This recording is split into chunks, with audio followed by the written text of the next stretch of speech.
bagaimana permata jingga berdiri sampai hari ini bisa memberikan manfaat kepada banyak orang. Itu tentunya karena rahmat dan karunia Allah Azza wa Jalla. Sehingga hanya Allah yang pantas untuk dipuja dan dipuji. Acara ini berlangsung, kalau dikatakan pesantren kilat. Rasul sallallahu alaihi wasallam itu mendidik para sahabatnya. Ada yang sekali berjumpa dengan beliau, pulang, itu sudah bisa menyampaikan agama Allah. Kita tahu bagaimana kisah hijrahnya Nabi Muhammad SAW. Ya, ini pertanyaan sulit. Kisah hijrahnya Nabi Muhammad SAW itu bermula dari cerita 6 orang. Yang Rasulullah SAW ketika musim haji, beliau itu keliling. Berdakwah kepada jemaah haji yang datang ke kota Mekah. Mereka biasanya punya tenda-tenda sendiri yang pernah haji. Mungkin dapat melihat sekarang ada tendanya jemaah haji Indonesia, jemaah Nepal, Amerika, Eropa, semua ada tenda.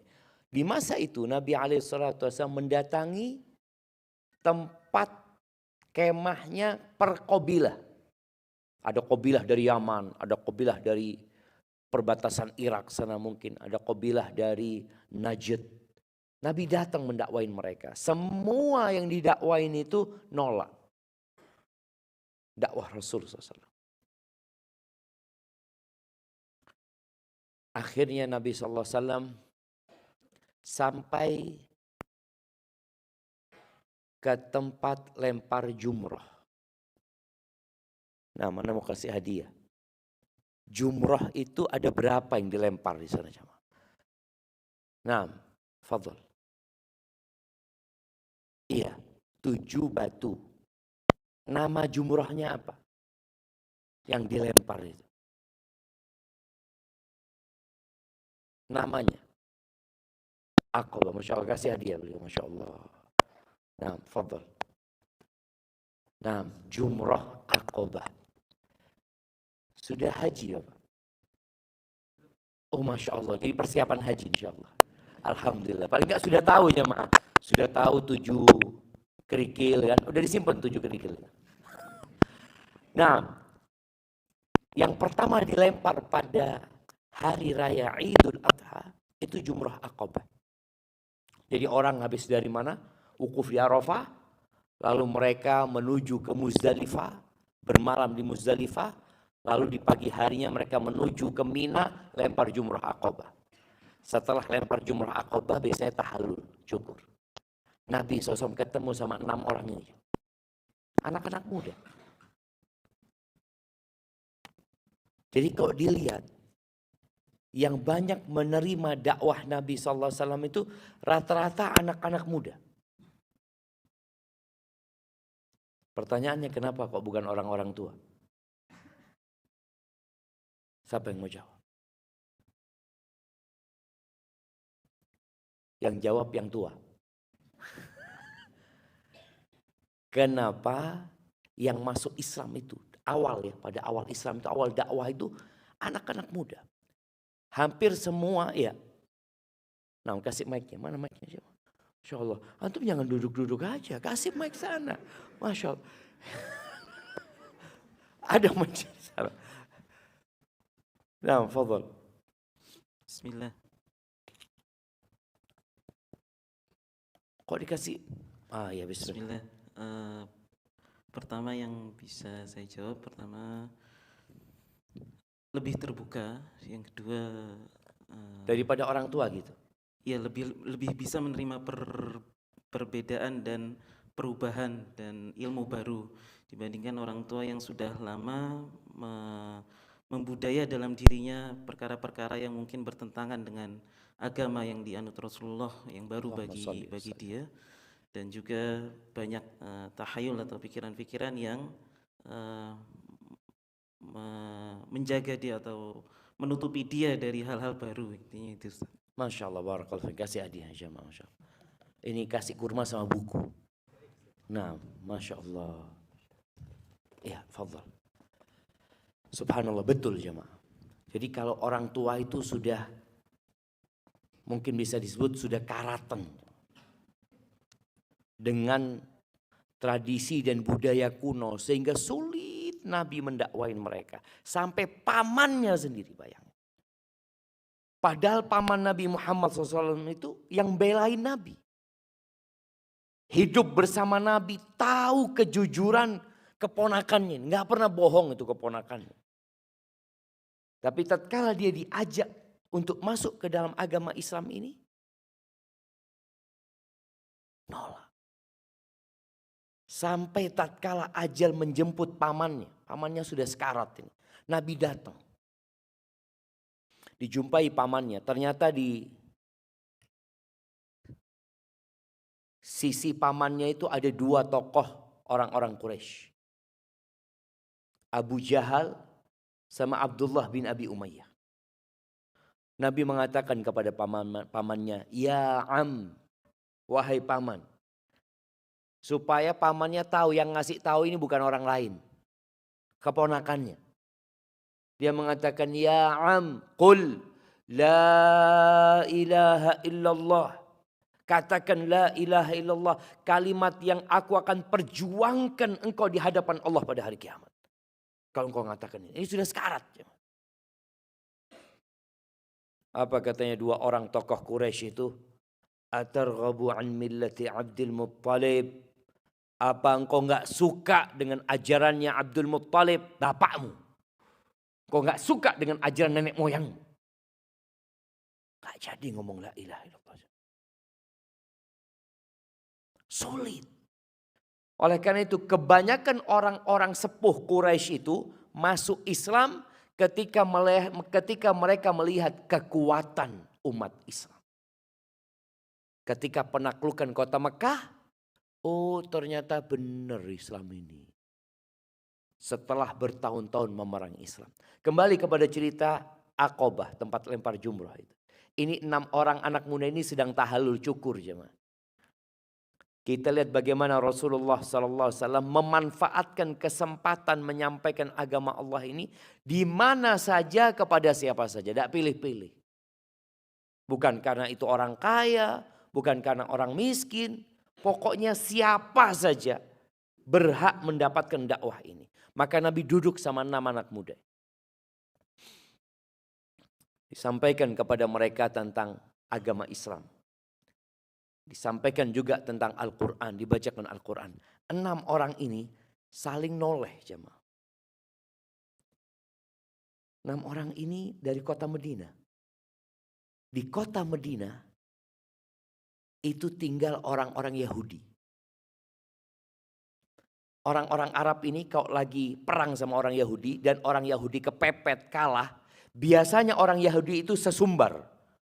Mengatakan kepada orang-orang Arab ini, sebentar lagi nih akan muncul seorang nabi yang zamannya sudah dekat. Kami akan mengikuti dia dan memerangi kalian serta membantai kalian. Sebagaimana dibunuhnya kaum Ad wa Thamud dan Samud. Kata dia. 6 orang ini ketika ketemu sama seorang yang mengaku nabi, mereka ngomong, jangan-jangan ini yang katanya orang Yahudi, kata dia. Yuk kita masuk Islam dulu sebelum mereka masuk Islam. Masuk Islam 6 orangnya. Hanya sekali berjumpa dengan Nabi SAW. Di musim haji itu. Lalu mereka pulang. Gak ketemu lagi sama Rasulullah SAW. Kalau sekarang bisa nonton YouTube ya. Kalau sekarang orang mau belajar gak cuma di sini. Dia bisa baca kitab. Dulu gak ada. Sudah sama sekali terputus kontak sama Rasulullah SAW. Tapi mereka sudah bisa berdakwah. Ketemu Nabi Muhammad SAW setahun kemudian. Datang lagi ke kota Mekah, haji lagi. Tapi bukan 6 orang. 12 orang. Artinya mereka sudah bisa berdakwah. Makanya tadi kalau kata Pak Angga, 1 orang aja di kajian ini mereka dapat menyerap ilmu, kemudian dapat menyampaikan kepada keluarganya, sudah sukses acara ini. Kata Nabi SAW, la ayyahdiyallahu bika rajulan. Allah memberikan hidayah lewatmu, satu orang aja. Khairun laka min humrin na'am. Itu lebih baik daripada onta merah. Itu harta yang paling mahal pada waktu itu. Maka kita bersyukur kepada Allah kalau bicara acara ini super kilat. Insya Allah manfaatnya juga besar. Karena kita sedang di bulan Ramadan. Biasanya orang di bulan Ramadan itu hatinya bersih-bersih. Karena sejak pagi tidak makan. Sampai sekarang lemes, ya Allah. Dan biasanya nunggu azan itu menjadi momentum yang paling nikmat. Sampai kadang kala ada satu orang itu berbuka jamaah padahal dengar azan asar jamaah. Karena tidak kuat dia, azan kata dia.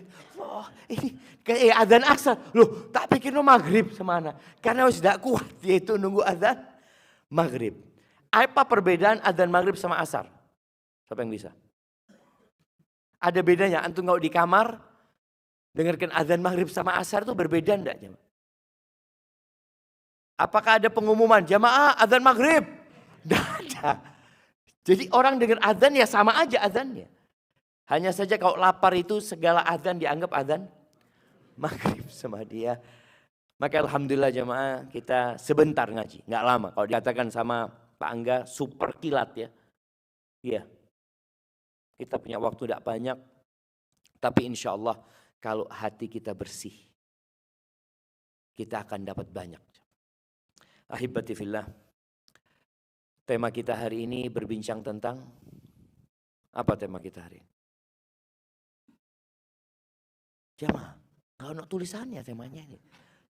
Apa temanya? Pembawa acara gak nyebutkan tadi. Loh, belum ada. Astagfirullahaladzim. Ini pembawa acaranya dihukum ini. Kalau bicara belum ada, kok Anda sudah dapat temanya gitu loh.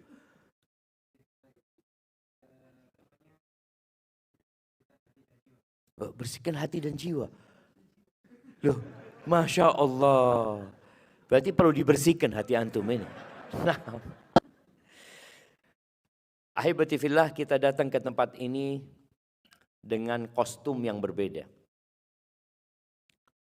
Ada yang pakai baju warna hitam, ada yang putih, ada yang coklat, emak-emaknya di belakang juga Masya Allah beragam bajunya. Allah itu tidak melihat kepada pakaian kita. Allah tidak melihat kepada rupa kita. Kita itu peduli banget dengan penampilan. Enggak yang laki, enggak yang perempuan. Mungkin yang wanita lebih sering dimanfaatkan oleh pasar ya. Sehingga pakaian perempuan itu mungkin lebih beragam daripada pakaian laki-laki. Tapi sama juga. Yang laki-laki sibuk dengan aksesoris. Dia harus pakai jam kadangkala. Sampai ada seorang kawan. Ana lihat dia. Jam antum itu mati. Kata dia, iya Ustaz sudah 2 hari mati. Loh kenapa antum pakai? Ana kalau nggak pakai itu nggak enak gitu loh. Karena sudah kebiasaan pakai jam walaupun jamnya mati. Karena dia ngelihat jam pakai handphone sekarang Ustaz. Cuma karena kebiasaan pakai jam, itu ada orang yang memang sibuk dengan penampilan. Ada yang sibuk dengan sandalnya. Sesekali antum itu kalau bisa nggak pakai sandal. Nggak pakai alas kaki. Jalanlah. Ke mall sesekali nggak pakai sandal. Bisa antum. Emangnya ada persyaratan masuk mall pakai sandal? Ada? Tidak ada kan? Dan ternyata termasuk sunnah. Sesekali kita itu melembutkan hati dengan tidak memakai alas kaki. Antum kalau keluar tanpa sandal itu kan kelihatan iki wong edan. Padahal antum sedang melembutkan hati supaya anak sadar, anak ini manusia yang tercipta dari tanah dan akan balik jadi tanah juga. Dan ingat kita akan dibangkitkan dari kubur kita tanpa pakaian yang antum pakai sekarang ini. Dan tanpa alas kaki yang menempel di kaki kita. Allah itu, innallaha kata Nabi Muhammad SAW, la yanzuru ila suwarikum. Wala yanzuru ila amwalikum. Allah tidak melihat kepada rupa kalian. Yang dinilai itu enggak rupa. Kalau manusia menilai orang lain dari apa? Dari rupanya. Oh, fulan ganteng, fulan ya pernah ganteng, fulan hampir ganteng.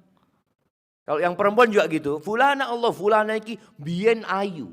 Biyen. Saiki ya hampir ayu saiki. Makanya orang peduli dengan fisik. Sehingga semua yang ada di pasar itu rata-rata untuk mendukung fisik yang Allah nggak ngelihat kepada itu semua. Kita terkadang lebih berat dengan penilaian manusia daripada penilaian Allah Azza wa Jalla. Terus yang dilihat sama Allah apa? Walakin yanzuru ila qulubikum wa a'malikum. Yang dilihat itu hati kalian. Ada yang pakai baju putih hatinya hitam. Ada yang rupanya tampan tapi hatinya buruk. Ada yang rupanya cantik tapi menyimpan dendam dan dengki. Busuk sebenarnya dia itu. Tapi rupanya api. Allah nggak ngelihat ke sana. Dan yang Allah lihat amalan kalian. Maka tatkala kita berbincang tentang masalah hati ini, ukurannya kelak pada hari kiamat, hati.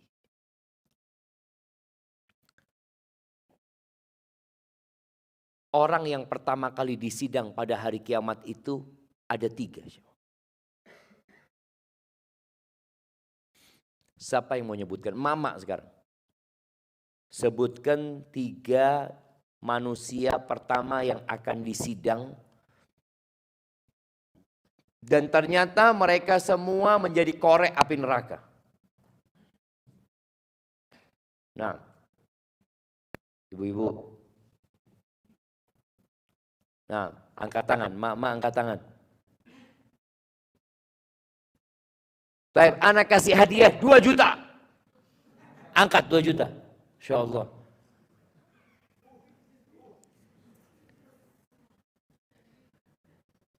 Mama langsung googling. Cari Google. Yeah. Nah, mana hitung sampai 3. Kalau enggak turun ini bentar lagi. 1. Oh, ada yang angkat tangan. Di belakang sana. Yang mana? Oh, itu angkat tangan lebih dulu. Iya. Bismillahirrahmanirrahim. Yang akan disidang pertama kali oleh Allah, insya Allah ya Ustadz, penghafal Al-Quran, orang yang berjihad di jalan Allah dan yang memiliki banyak harta. Masya Allah.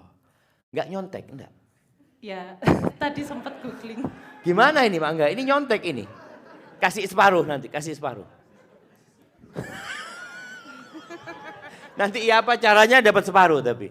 Nah, enggak apa-apa Ibu, separuh ya. Karena nyontek soalnya, dapat separuh alhamdulillah. Nah, nanti kita cari satu lagi yang nyontek jadi paruan dia. Nah, jamaah. Tapi ini alhamdulillah. Kita jadi kepingin tahu, jamaah. Sebagian kita hidup nggak pernah tahu tentang persidangan hari akhir. Ketika ada pertanyaan dia cari, ternyata ada jawabannya. Tadi yang disebutkan. Yang pertama itu orang yang alim dan hafal Al-Quran. Kalau bicara penampilannya jangan ditanya ustadz ini, ustadz. Kemudian kalau bicara bagaimana amalan dia, oh Masya Allah hafal Quran. Imam dia. Yang kedua, kalau melihat secara kasat mata, dia mujahid fi sabilillah. Pejuang di jalan Allah Azza wa Jalla. Dan tewas di medan perang. Dibawa pulang jenazahnya itu berdarah-darah. Atau mungkin dia dikuburkan di medan perang sana.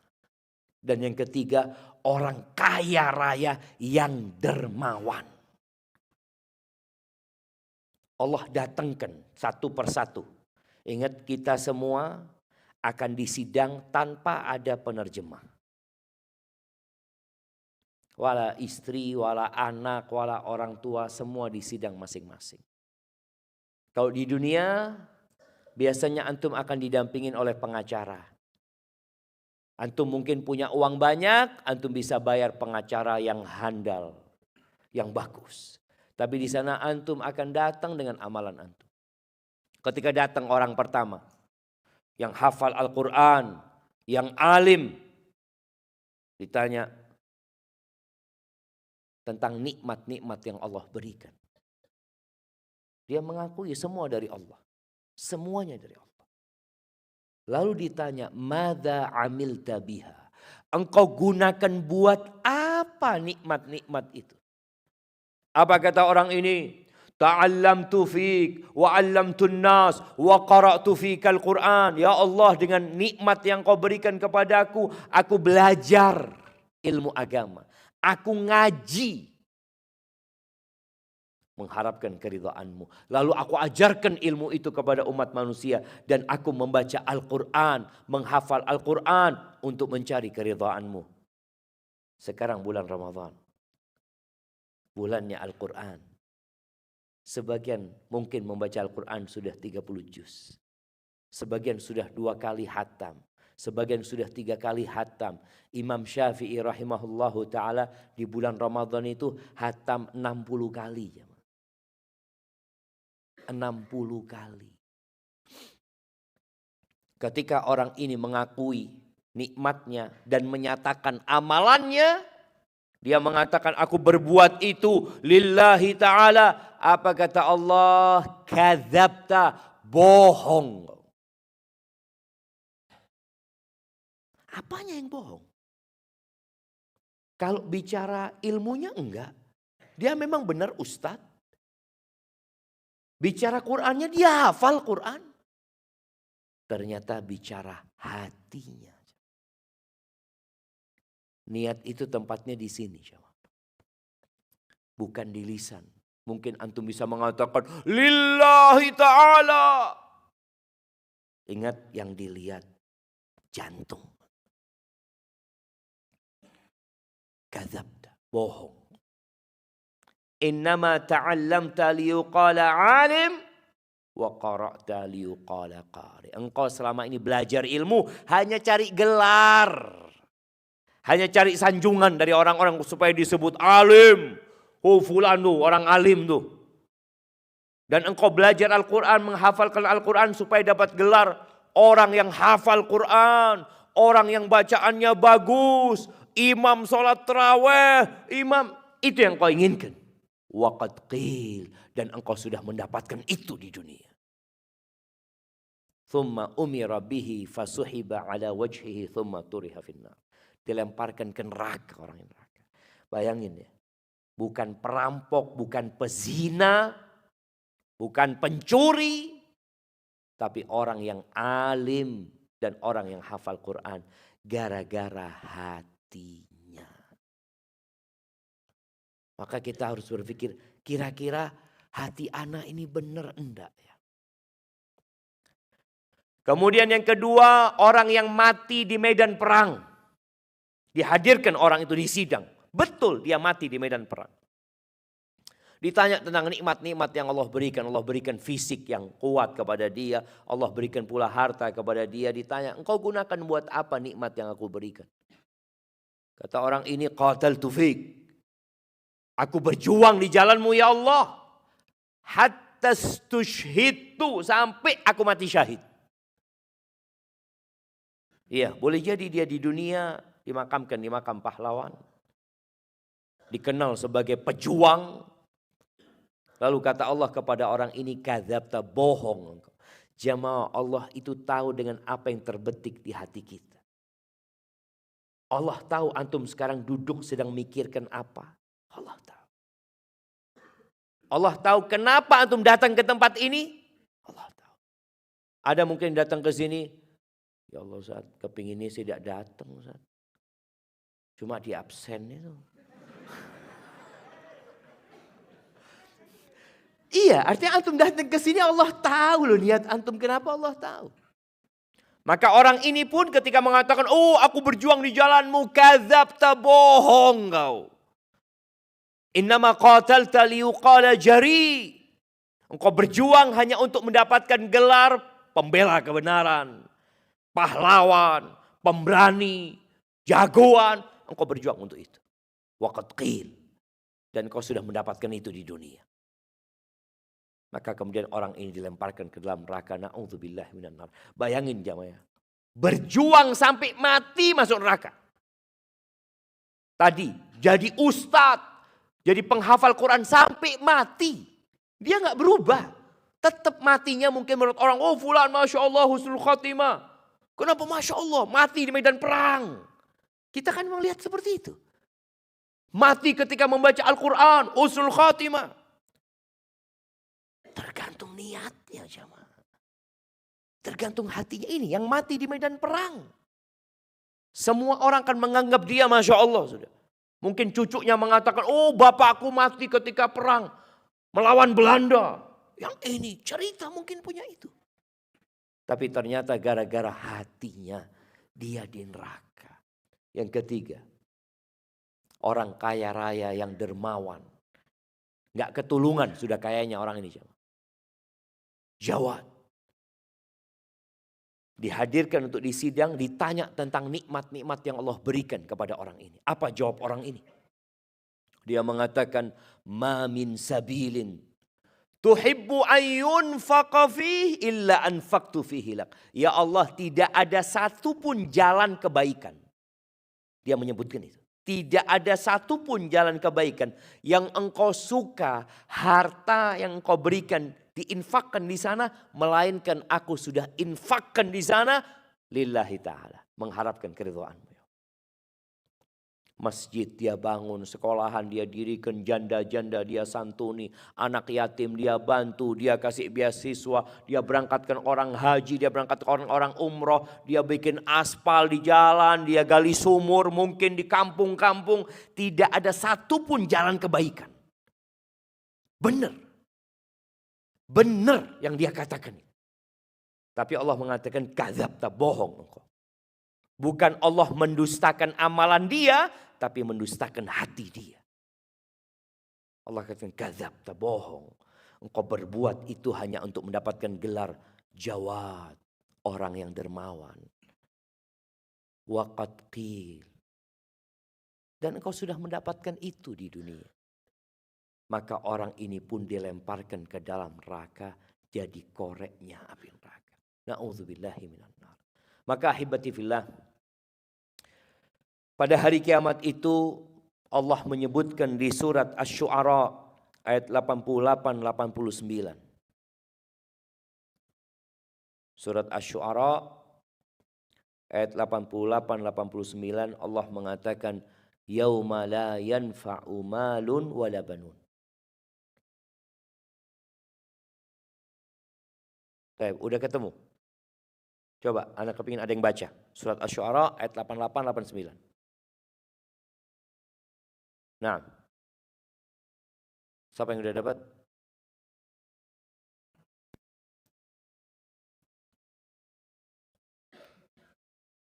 Nah, silakan.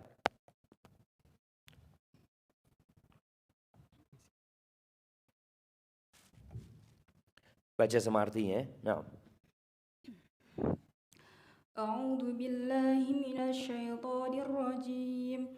Bismillahirrahmanirrahim. Yauma la yanfa'u malun wala banun. Yaitu pada hari ketika harta dan anak-anak tidak berguna. Illa man atallaha biqalbin salim. Kecuali orang-orang yang menghadap Allah dengan hati yang bersih. Masya Allah, barakallahu fikum. Kasih hadiahnya buat mereka, Masya Allah. Nah, jamaah, ayat ini menjelaskan bahwa apa yang kita lihat sekarang Kita lagi ada di Hotel Santika. Kita lagi ada di Kota Malang. Kita melihat ada banyak gedung-gedung mewah di sini. Ada banyak tempat hiburan, ada banyak harta di sini. Tapi kelak pada hari itu nggak ada gunanya. Jangan hari itu. Ketika malaikat pencabut nyawa datang, bisakah dia menunda umurnya dengan harta yang dia miliki? Kalau ada orang punya uang 1 triliun umpamanya, dia mau nambah umur 5 menit. Mungkin jemaah? Gak bisa. Kita melihat harta ternyata gak seguna yang kita bayangin kalau sudah ajal datang. Iya. Apalagi di hari kiamat. Yauma la yanfa' mal wala banun. Gak ada gunanya harta dan anak-anak. Illa man atallaha biqalbin salim. Kecuali orang yang datang menjumpai Allah dengan hati yang selamat. Salim itu selamat. Salim itu artinya bersih. Selamat dari segala penyakit hati. Dan penyakit hati yang paling menakutkan itu namanya syirik. Menyekutukan Allah subhanahu wa ta'ala. Kalau sudah bicara syirik jamaah, mungkin sebagian kita mengatakan, oh saya Islam Ustaz, tidak mungkin melakukan kesyirikan.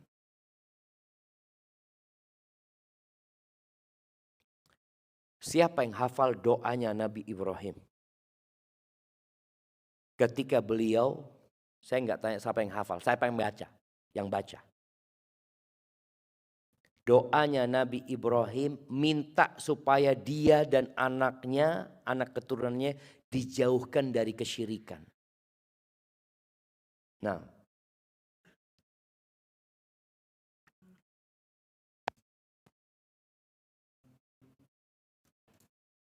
mana mic-nya jemaah?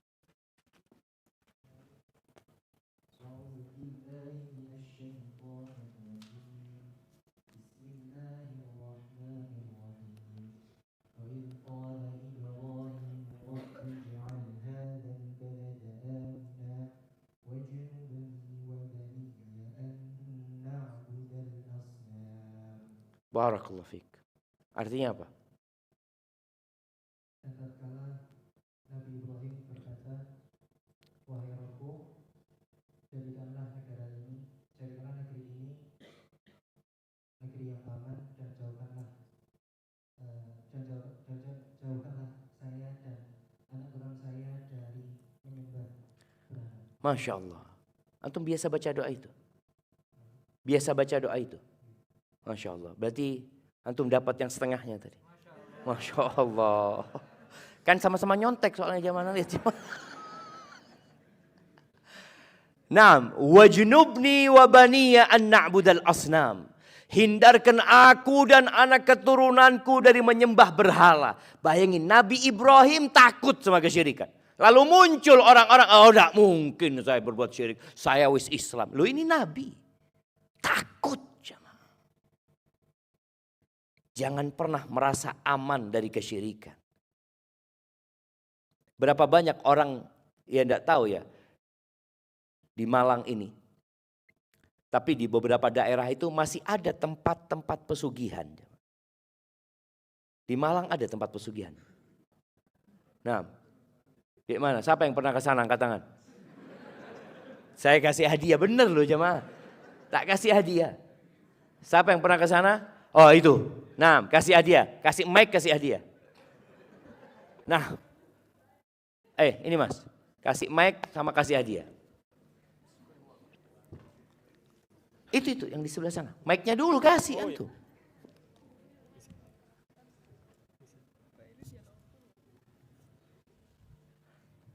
Kapan ke sana ibu? Beberapa tahun yang lalu. Nyari apa ibu di sana? Tidak Ustaz, cuma penasaran sama teman-teman karena di Gunung Kawi Kromengan sana katanya kan memang terkenal di sana untuk pesugihan. Waktu itu penasaran saja sama teman-teman berkunjung ke sana. Kepingin sugih juga?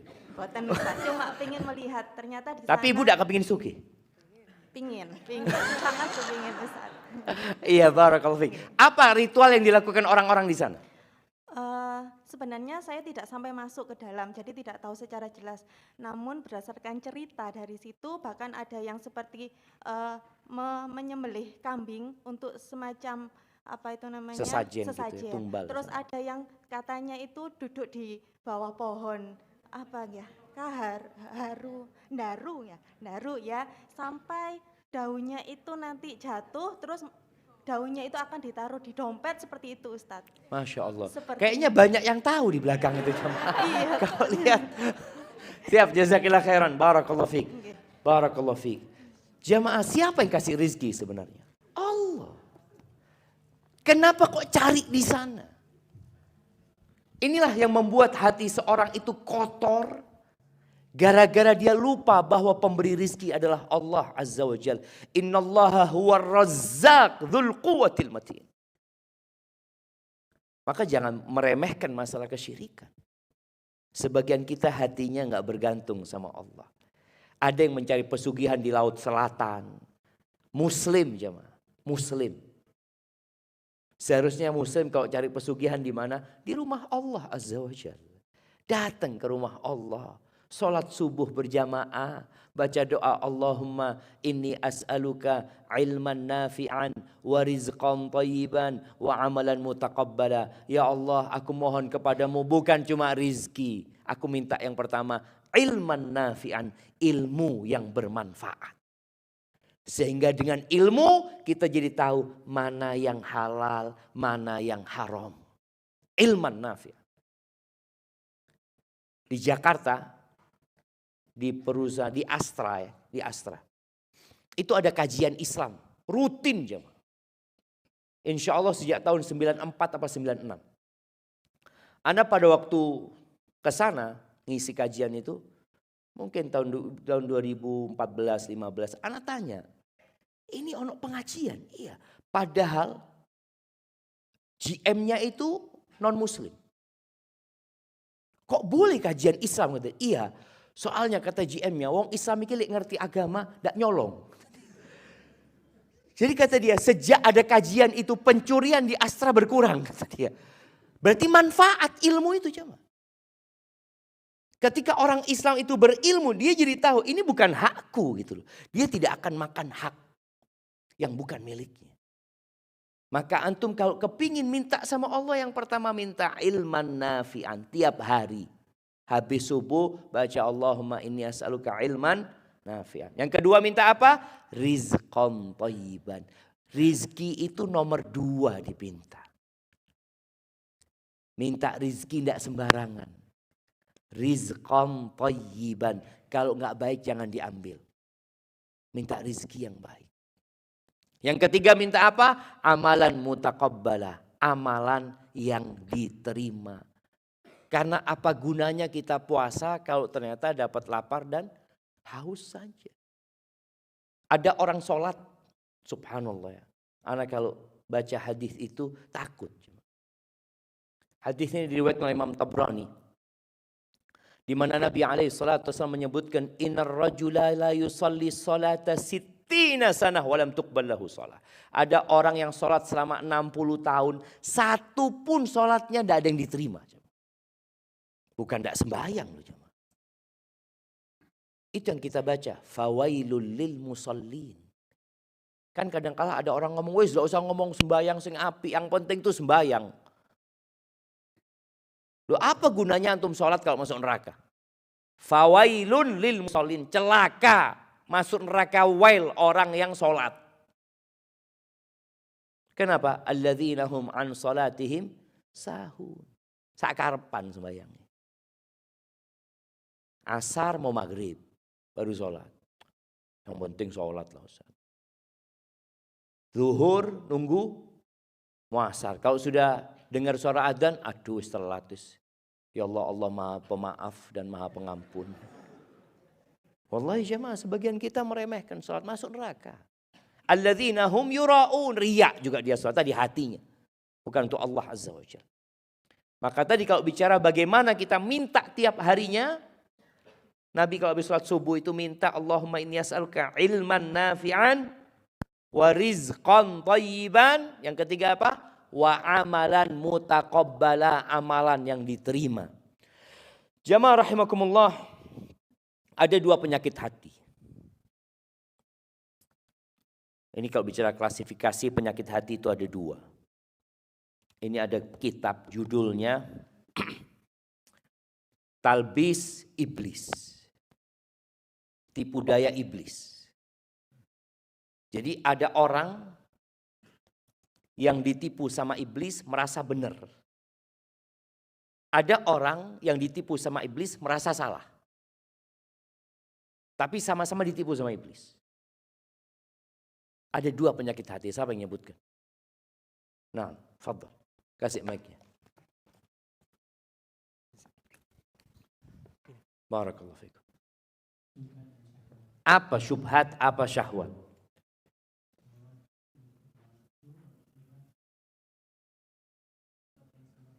Barakallahu fikum. Nah. Iya. Penyakit syahwat ini insya Allah semua tahu. Ya, mengikuti hawa nafsu kita. Syahwat kepada harta. Kecintaan kepada dunia yang berlebihan. Syahwat kepada wanita. Syahwat kepada jabatan. Itu penyakit. Syahwat mencari pujian, sanjungan. Itu penyakit hati. Tadi yang disebutkan 3 orang yang menjadi koreknya api neraka itu sakit hati. Syahwat. Yang kedua syubhat. Syubhat itu kesamaran dalam beragama. Dia berbuat dosa tapi merasa benar. Itu syubhat. Seperti kalau kita lihat penduduk bumi ini jemaah, berapa jumlahnya? Siapa yang pernah ngitung? Jumlah penduduk bumi ini hampir 8 miliar mungkin sekarang. Yang muslim berapa? 1,6, 1,7. Bisa dibayangin ya. Yang 6,3 miliar itu. Mereka kena penyakit syubhat. Mereka menyembah berhala, merasa benar. Patung disembah. Nangis-nangis, kasih sesajen, merasa benar. Itu syubhat. Dan ada umat Islam yang kena penyakit syubhat juga. Muslim dia.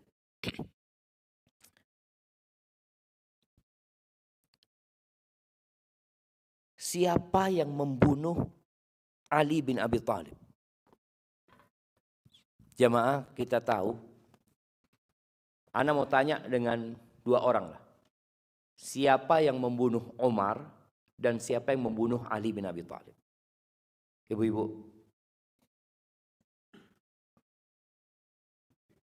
Nah, mak-mak tuh. Iya, kasih.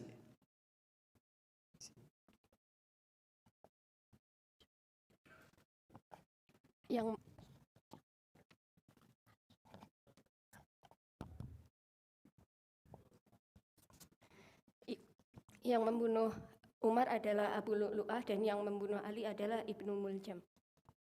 Masya Allah. Muslim apa kafir 2 orang itu? Dicari. Kasih tidak apa-apa. Repot sekarang kita mau kasih kuis ini Pak Angga. Karena harus pinter semuanya.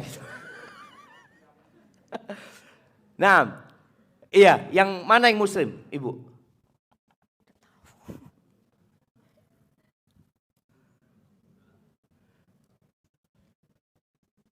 Tidak ketemu. Barakallahu fikum. Yang membunuh Umar itu orang Majusi. Orang Majusi jelas orang kafir, benci sama Islam. Dan dia itu juga bagaimana nggak sukanya sama Umar bin Khattab radhiyallahu taala anhu, wajar. Yang membunuh Ali bin Abi Thalib itu hafal Quran. Bayangin. Ahli ibadah, guru ngaji. Dan yang mengirim Ibn Muljim, Abdurrahman Ibn Muljim itu, yang mengirim itu Umar bin Khattab. Dulu di Madinah Abdurrahman bin Muljim. Dikirim ke Mesir. Dikirim ke Mesir waktu itu. Dikirim ke Amr bin As. Dikatakan dekatkan rumahnya dia dari masjid. Supaya dia ngajar di masjid. Kok bisa-bisanya dia bunuh Ali bin Abi Thalib dan berharap masuk surga. Itu namanya penyakit syubhat. Penyakit ini lebih parah daripada syahwat. Orang kalau kena syahwat, itu dia tahu dia berbuat dosa. Iya Ustaz, dosa Ustaz. Cuma ya apa, belum dapat hidayah. Itu kan syahwat gitu kan. Tapi kalau kena syubhat, loh enggak. Bener ini Ustaz. Ini bener jalannya. Padahal enggak diamalkan sama Nabi SAW. Tapi dia yakin. Itu terjadi dengan Abdurrahman bin Muljim. Ini hadiah buat siapa jemaah? Anak pegang jemaah. Hah? Oh enggak jadi. Enggak jadi. Udah dapat hadiah tadi. Nah, yang nyontek-nyontek separuh pokoknya hadiahnya. Nah, Abdurrahman bin Muljim ini ikut satu aliran. Aliran itu namanya Khawarij. Khawarij ini sebuah aliran yang mereka beranggapan semua yang tidak ikut mereka itu sudah kafir. Dan mereka beranggapan orang yang melakukan dosa besar itu sudah keluar dari Islam. Maka mereka beranggapan Ali itu kafir. Yang bunuh Ali masuk surga. Ini yang namanya syubhat dan bahaya. Akhirnya betul dia lakukan itu. Dan ketika dia bunuh Ali, dia berharap masuk surga. Akhirnya dibunuh Abdurrahman bin Muljim. Apakah dia menyesal? Sama sekali nggak menyesal. Nggak ada penyesalan di diri dia. Karena dia meyakini yang dia lakukan adalah kebenaran. Masya Allah, apa hadiah lagi? Masya Allah jemaah. Baik, ahibati fillah. Maka bagaimana cara kita membersihkan hati kita? Supaya selamat dari dua penyakit yang tadi disebutkan. Yang pertama, dengan mentauhidkan Allah Azza wa Jalla. Dakwah Nabi Muhammad SAW di kota Mekah ya, selama 13 tahun itu beliau fokus ke masalah ini. Masalah tauhid.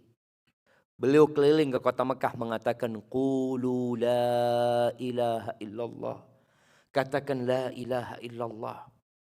Dan konsekuensi dari mengatakan la ilaha illallah itu meninggalkan segala ketergantungan kepada selain Allah Azza wa Jalla. Melepas semua sesembahan-sesembahan yang ada selain Allah Azza wa Jalla. Orang-orang Mekah itu jemaah, percaya enggak kalau Allah Tuhan mereka? Orang Mekah itu umroh loh. Orang Mekah itu haji. Mereka tawaf. Kita tahu kisah Ashabul Fil itu. Bagaimana karena ada Abraha yang mau menghancurkan Ka'bah. Sedangkan Ka'bah ini kiblatnya Jazirah Arab pada waktu itu.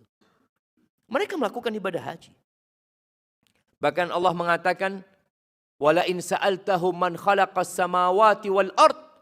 Kalau engkau tanyakan kepada mereka siapa pencipta langit dan bumi, jawaban mereka siapa? Allah. Enggak ada yang mengatakan patung itu menciptakan langit dan bumi. Enggak masuk akal ya. Berhala itu menciptakan langit. Enggak. Terus kenapa mereka masih disuruh masuk ke dalam Islam? Karena mereka menyekutukan Allah. Mereka masih menyembah Allah dan menyembah selain Allah. Itu namanya syirik. Mereka menyembah Allah. Mereka kalau di antara mereka berdoa ya bacanya Allahumma. Mereka manggil nama Allah juga. Cuma di Ka'bah itu ada 360 berhala. Kalau tadi dikatakan oleh ibu yang berangkat ke Kawi tadi. Nah, ada yang nyembelih kambing. Ini sama orang-orang jahiliyah dulu dalam rangka mendekatkan diri kepada jin-jin yang ada itu dengan menyembelih. Itu kesyirikan. Dan kalau mereka dikasih tahu, apa kata mereka? Ma na'buduhum illa liyuqarribuna ilallahi zulfa. Kami tidak menyembah mereka kecuali dalam rangka sebagai perantara menuju kepada Allah Azza wa Jalla. Allah enggak butuh perantara. Antum kalau mau berdoa tinggal panggil, ya Allah, selesai. Enggak pakai berhala-berhala itu. Baik. Dan Satu-satunya dosa yang tidak diampuni itu syirik. Satu-satunya dosa. Orang yang berzina, orang yang mencuri, orang yang minum ya. Apalah dosa yang dia lakukan itu masih ada kemungkinan diampuni. Tapi melakukan kesyirikan, innallaha la yaghfiru an yushraka bihi. Allah tidak mengampuni dosa syirik. Wa yaghfiru ma duna dzalika liman syaa. Selain syirik diampuni. Pertanyaannya kenapa? Kok hanya dosa syirik yang tidak diampuni? Nah, yang sebelah kanan di sini. Kenapa kalau dosa orang berzina masih diampuni? Artinya dia mati dalam kondisi tidak bertobat ya. Kalau dia bertobat Allah terima tobatnya. Tapi orang yang syirik, mati dalam kondisi syirik gak ada harapan diampuni. Kenapa? Nah, depan. Karena tujuan diciptakan jin dan manusia itu untuk beribadah kepada Allah. Kalau kita tidak beribadah kepada Allah, berarti kita tidak melaksanakan tugas kita. Masya Allah, barakallah fiik. Ya kasih hadiahnya gak apa. Kasih kurma gak apa dia, Masya Allah.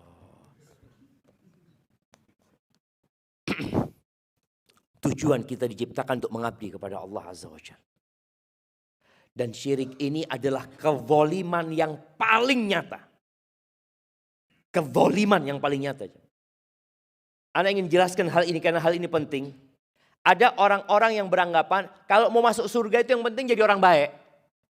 Yang penting engkau tidak nipu orang, engkau nolong orang lain, suka berbagi sama orang lain, sudah masuk surga. Makanya nanti di surga itu boleh jadi akan ketemu sama Bunda Teresa, akan berjumpa dengan Mahatma Gandhi. Dia sebutkan tokoh-tokoh di dunia ini yang mereka non-muslim. Mereka pelaku kesyirikan. Tunggu. Yang berhak memasukkan surga ini siapa? Allah. Dan kalau bicara kezaliman, engkau mengatakan mereka orang-orang baik. Mereka adalah orang-orang yang paling zalim. Inna syirka la zulmun azim. Syirik itu kezaliman yang paling besar. Ya gimana? Allah yang kasih badan kepadamu. Allah yang kasih rizki kepadamu. Tahu-tahu engkau beribadah kepada selain Allah. Ini loh orang yang zalim. Kalau dikatakan ini orang nipu orang Ustaz. Dia bunuh orang Ustaz. Iya dia zalim. Tapi lebih zalim orang yang melakukan kesyirikan. Kemudian jamaah. Kalau orang itu berzina. Dia memang ada syahwat. Untuk melakukan zina. Adakah syahwat untuk melakukan kesyirikan? Ada syahwat untuk berbuat syirik? Tidak ada. Benar-benar zalim dia melakukan itu. Wa man yusyrik billah faqad harramallahu alaihi al-jannah. Siapa yang melakukan kesyirikan haram masuk surga. Siapa yang mengatakan Allah Azza wa Jalla. Dan keyakinan umat Islam itu benar. Oh itu klaim sepihak. Loh iya. Kita punya Quran nih. Alhamdulillah mukjizat yang Allah berikan kepada Nabi Muhammad SAW bukan seperti tongkatnya Nabi Musa. Dengan meninggalnya Nabi Musa selesai. Tidak seperti ontanya Nabi Saleh. Enggak. Tapi wahyu Al-Quranul Karim. Yang Quran ini sampai hari ini masih memberikan tantangan. Kata Allah, "Qul in kuntum fi raibin mimma nazzalna ala abdina." Katakan apabila kalian ragu. Allah mengatakan Quran enggak ada keraguan di dalamnya, la raiba fi. Tapi kalau kalian merasa ragu dengan Al-Quran, mimma nazzalna ala abdina, fa'tu bi suratim mim mithlih. Kalian bikin satu surat seperti Al-Quran, satu surat. Quran ini berapa surat? 114. Yang paling pendek ada 3 ayat. Inna a'tainakal kautsar. Datangkan satu surat saja. Wad'u man istata'tum min dunillah. Kalian ajak semua orang selain Allah kalian ajak sudah. Untuk bikin satu surat itu. Sampai hari ini nggak ada yang bisa. Ada 8 miliar manusia ditantang untuk bikin. Mereka bersatu padu, bukan satu-satu, sudah semuanya kumpul. Nggak ada yang bisa. Ini menunjukkan bahwasanya Al-Quran memang la raiba fi. Dzalikal kitabu la raiba fi. Hudan lil muttaqin. Yang kedua, perbanyak istighfar kalau kepingin hatinya bersih. Tobat jemaah. Yang mungkin dulu pernah berangkat ke dukun. Mungkin dulu pernah melakukan banyak dosa. Mungkin dosa syirik juga dia kerjakan. Atau kemaksiatan yang lainnya. Dosa itu meletakkan noktah hitam di dalam jantung kita. Kata Nabi SAW, Innal mu'min idza adznaba kanat nuqtatun sauda fi qalbi. Ada noktah hitam di hati dia. Fa in taba wa naza'a wastaghfar suqila qalbu. Kalau dia tinggalkan itu dosa, dia bertobat. Nah, syaratnya tobat ada 3+1. Mana yang suka tobat angkat tangan? Syaratnya tobat 3+1. Nah, fadhol jemaah. Masa mau googling lagi syaratnya tobat? Kita ini suruh tobat tiap hari jemaah. Nah, ya ini ada bapak sebelah sini.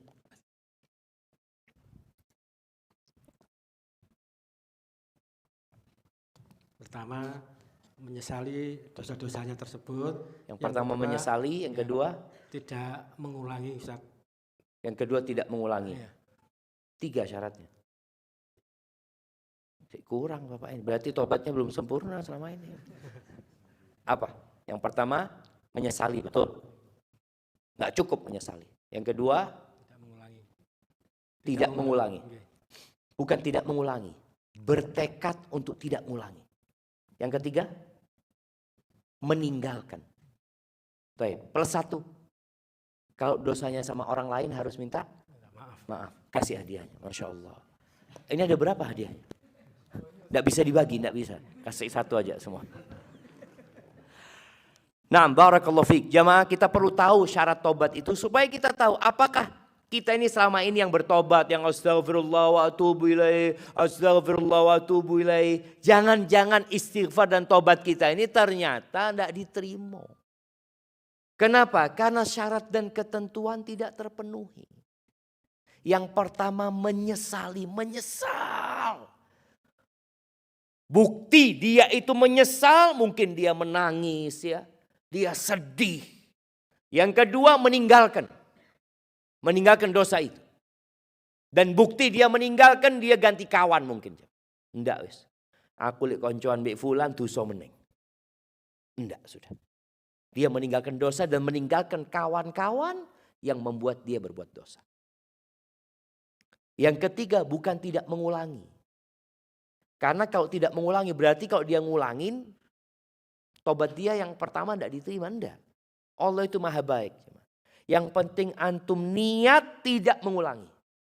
Karena boleh jadi besok antum mengulangi lagi dosa itu. Lusa antum mengulangi lagi dosa itu lagi. Terus siapa? Tobat lagi.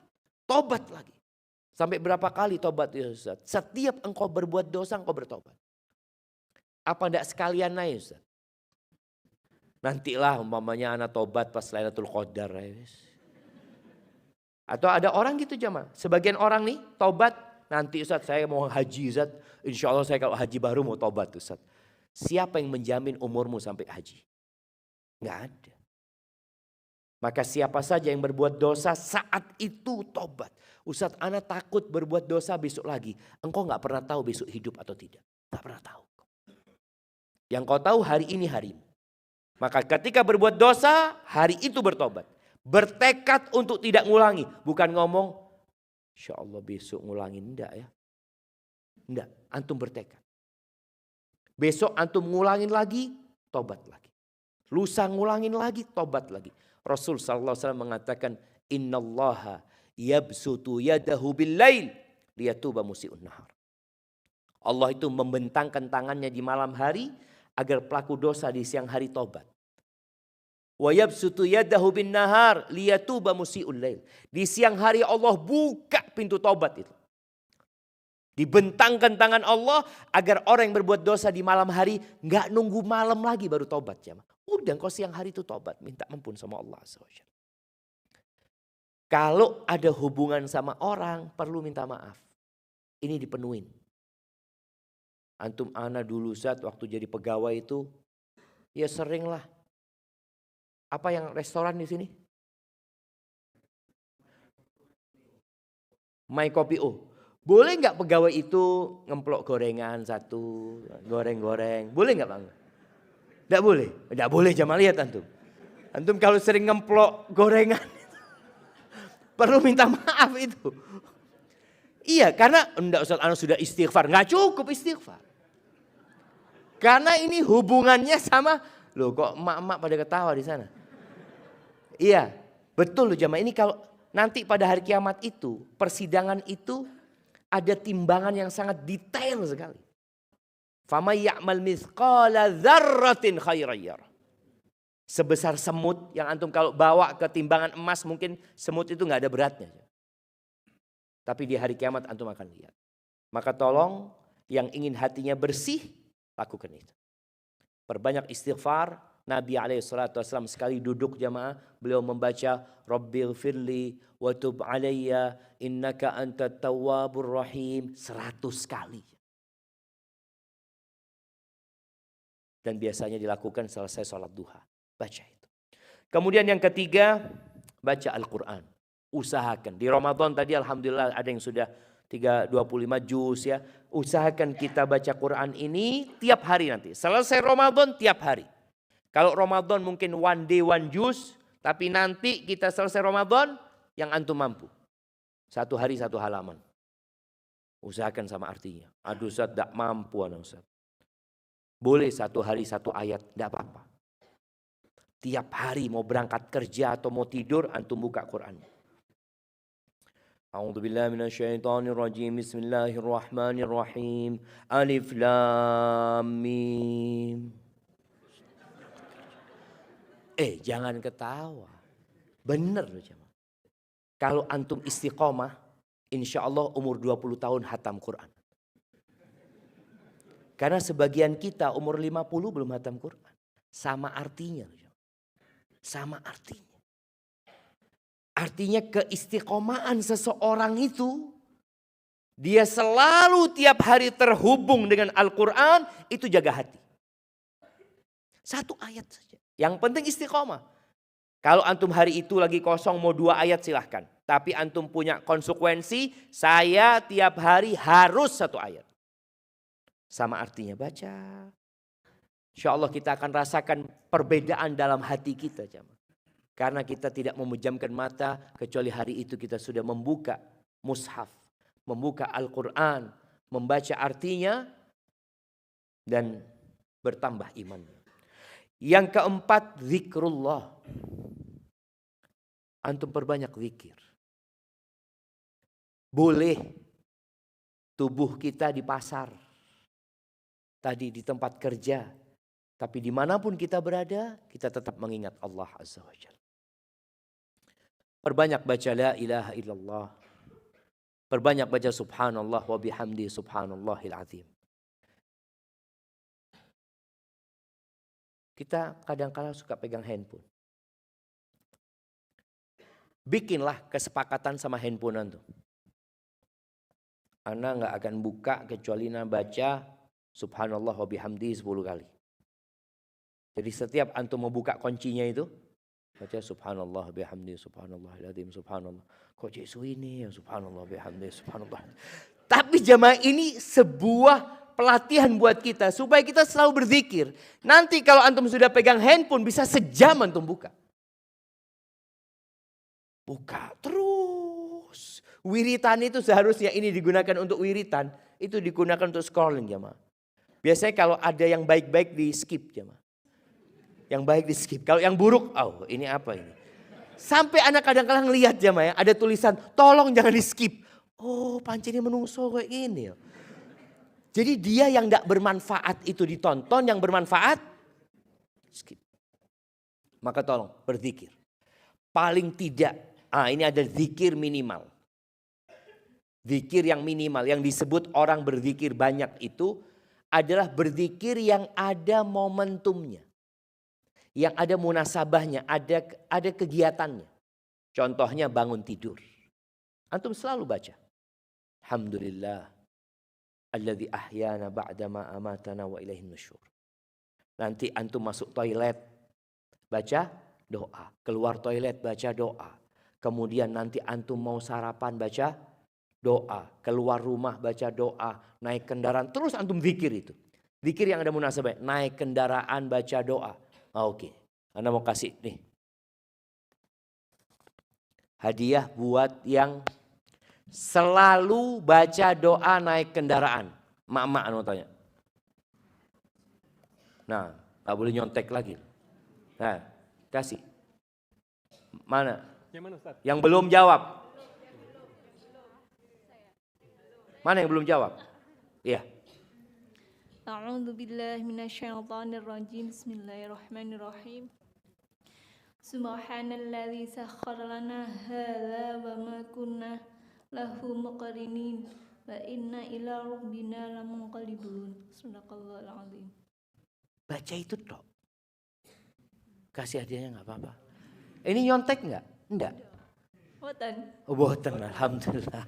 Iya, kalau naik kendaraan itu baca bismillah dulu.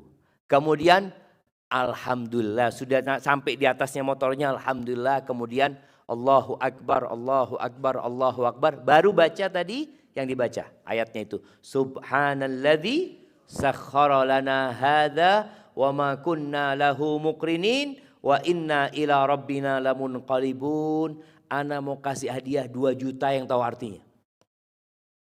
Gak nyontek. Gak ada nyontek lagi jamaah. Nah, karena kadang-kala kita baca itu jamaah, tapi tidak sama hati. Masya Allah. Ya, berarti tidak ada yang jawab. Kita lanjut nanti. Baik, yang keberapa? Yang kelima. Yang kelima, berbahagia dengan kebahagiaan saudaramu. Soalnya kadang-kala kalau kita lihat kawan kita beli motor baru, kita senep ya mah. Dia bawa handphone baru, kok iso ya? Korupsi paling. Jadi suudzon sama saudaranya, jangan. Berbahagialah dengan kebahagiaan saudaramu. Makanya Rasul SAW itu suka sekali memberikan kabar gembira. Karena beliau ingin orang lain gembira. Dan kegembiraan itu membuat orang subhanallah di antara amalan yang paling dicintai Allah, sururun tudkhiluhu ila muslim. Kegembiraan yang engkau transfer ke hati saudaramu. Itu amalan yang mulia. Maka ketika saudaramu memiliki sesuatu yang indah, jangan iri, jangan dengki. Mungkin sebagian kawannya naik jabatannya. Alhamdulillah. Ucapkan selamat. Barakallahu fiik ya. Mudah-mudahan diberkahi untuk di sana. Ketika saudaranya dikasih anak, alhamdulillah. Ketika saudaranya menikah,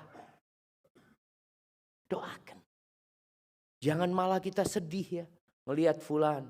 Iya Ustaz, soalnya perempuan itu anak kepingin sebenarnya Ustaz. Tapi ya belum takdirnya, sudah. Kalau antum yakin belum takdirnya, mungkin ada rezeki buat antum yang lainnya nantinya. Pokoknya berusaha bergembira, hilangkan rasa iri dan dengki. Waktu Ana berapa menit lagi? Kayaknya udah habis, belum? Nah, Ana akan cepat jamaah menyebutkan. Kemudian yang keenam, kalau antum suka dilemparin batu sama orang, jangan dibalikin batu itu.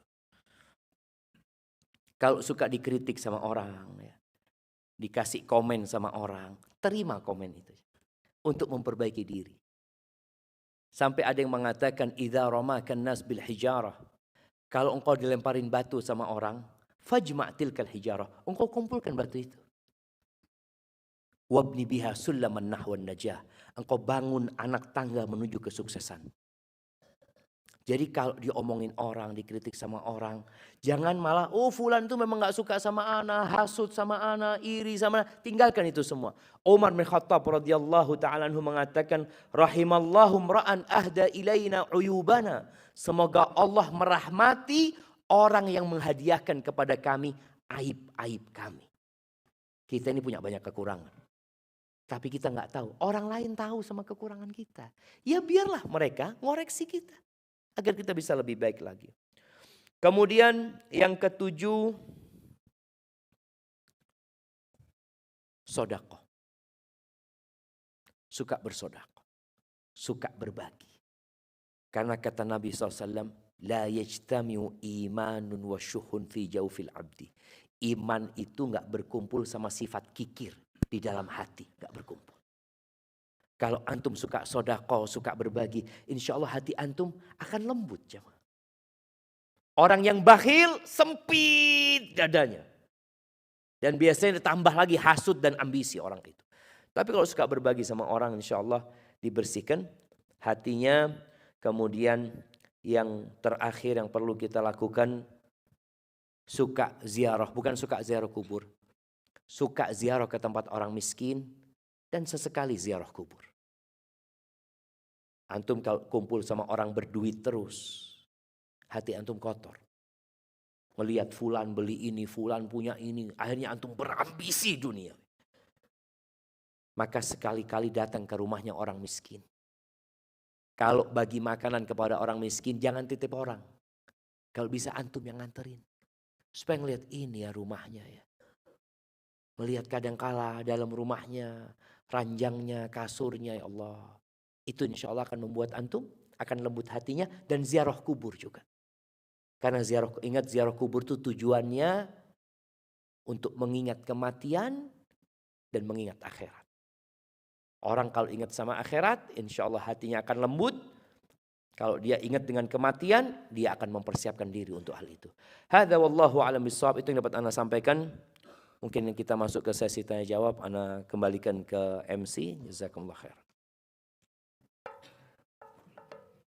Baik, bismillahirrahmanirrahim. Jazakallah khair Ustaz, Masya Allah.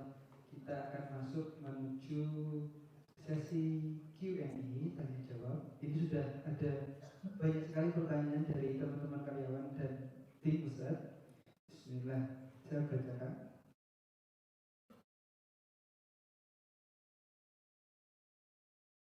Baik, dari Budini, beliau guru SMP. Pertanyaannya adalah, bagaimana membuat kita tetap konsisten dalam membersihkan hati dan jiwa, seperti terhindar dari sifat yang ingin terlihat sangat baik di depan manusia, walaupun perasaan itu hanya sedikit muncul. Masya Allah jemaah. Ya jemaah, dalam proses membersihkan hati itu, yang pertama kita memang harus niat.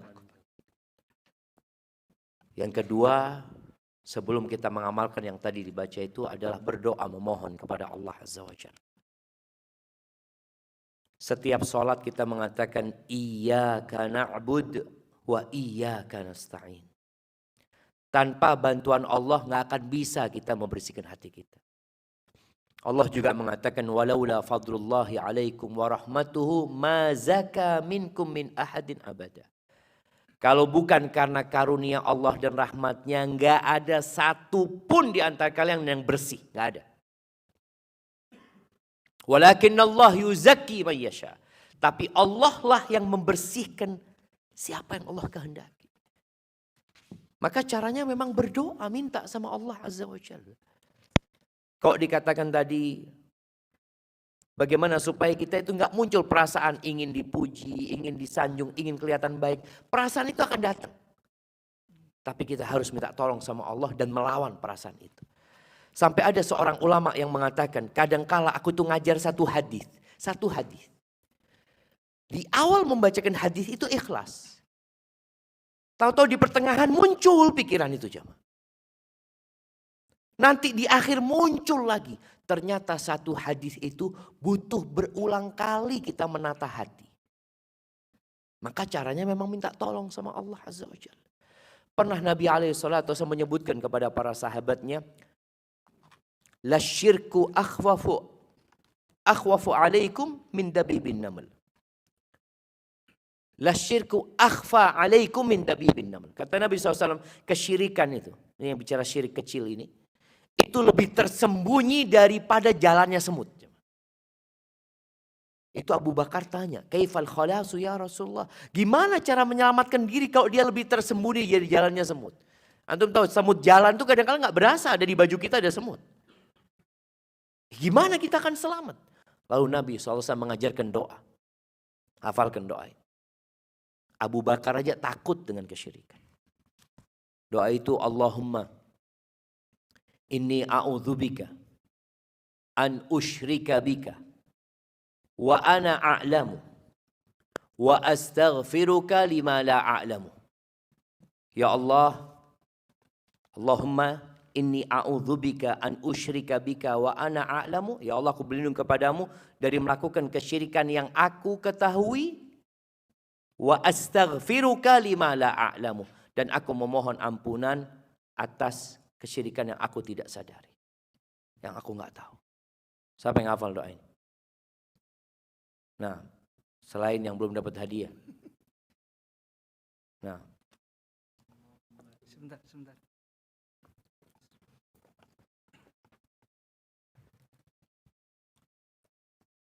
Bismillahirrahmanirrahim. Allahumma inni a'udzubika bi an usyrika wa ana a'lamu.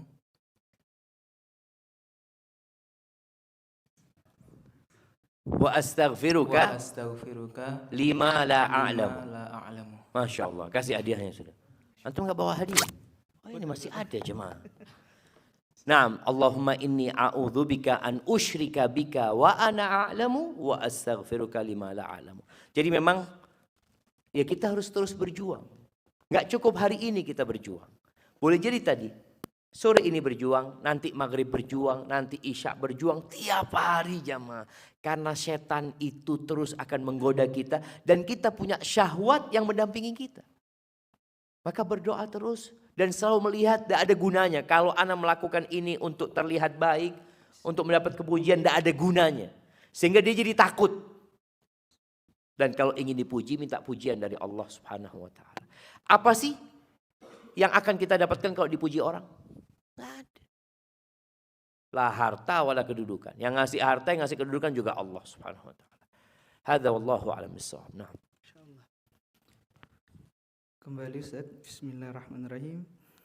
Ini pertanyaan tentang orang tua Ustaz. Ustaz, bagaimana cara berdakwah kepada orang tua? Sedangkan kadang kalau kita berdakwah kepada orang tua menjawab, kamu itu masih kecil. Jangan menceramai orang tua, berdosa kamu. Nah, karena kata-kata tersebut, beliau ini tidak berani kembali berdakwah kepada orang tuanya Ustaz. Bagaimana cara menyikapi? Iya, sampai kapanpun kita tetap kecil di depan orang tua. Anak itu harus sadar itu.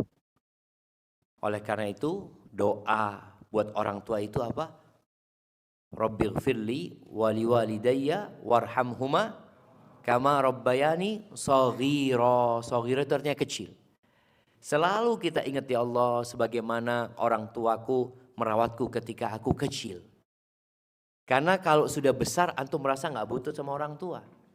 Tapi kalau antum ingat dengan masa kecil, antum nggak bisa apa-apa. Wallah cuma nggak bisa apa-apa. Anak ini, ya kita tahulah kita yang sudah punya anak itu nggak bisa apa-apa dia. Lahir, ditaruh, hanya bisa nangis. Ngomong nggak bisa, merangkak nggak bisa, duduk nggak bisa. Yang bisa nyusahkan orang tuanya aja. Maka kita ingat itu. Tapi bagaimana sekarang kalau bicara mendakwain orang tua?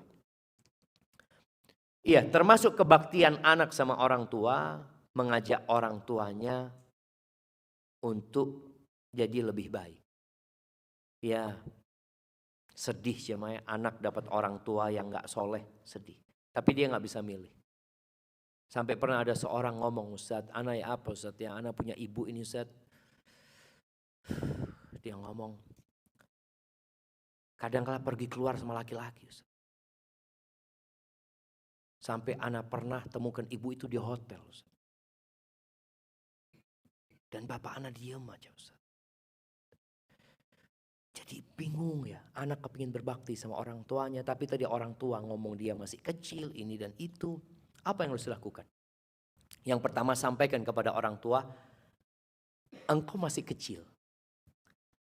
Dengan memanggil orang tua, ayah, ya aku anakmu ya. Aku anakmu. Dan biasanya orang tua itu kepingin anaknya lebih baik daripada orang tuanya. Orang tua yang sehat ya, dia kepingin anaknya ini, kalau bapaknya tidak bisa ngaji, dia kepingin anaknya bisa ngaji gitu loh. Kalau bapakmu, bapak tidak benar biar nak, engkau harus lebih baik nak, seperti itu. Orang tua seperti itu. Maka manfaatkan keinginan orang tua ini. Ketika berkomunikasi sama orang tua. Katakan ayah kan nyuruh anak belajar, nyuruh anak sekolah. Alhamdulillah ayah, anak belajar. Ya ini anak masih belajar ayah. Kayak gini. Sampaikan kepada orang, sampaikan kalau engkau masih belajar. Sehingga tidak terkesan menggurui. Akan tetapi jemaah, bagaimanapun orang tua kadang-kala sakit hati. Seperti Nabi Ibrahim. Kurang apa Nabi Ibrahim sama bapaknya? Dipanggil ya abati bapakku, bapak aku anakmu bapak gitu loh. Tapi bapaknya tetap marah. Bahkan Nabi Ibrahim diancam mau diusir. Bukan diancam diusir sudah. Diancam mau dimaki, mau dirajam sama bapaknya. Itu konsekuensi. Jadi antum harus sabar.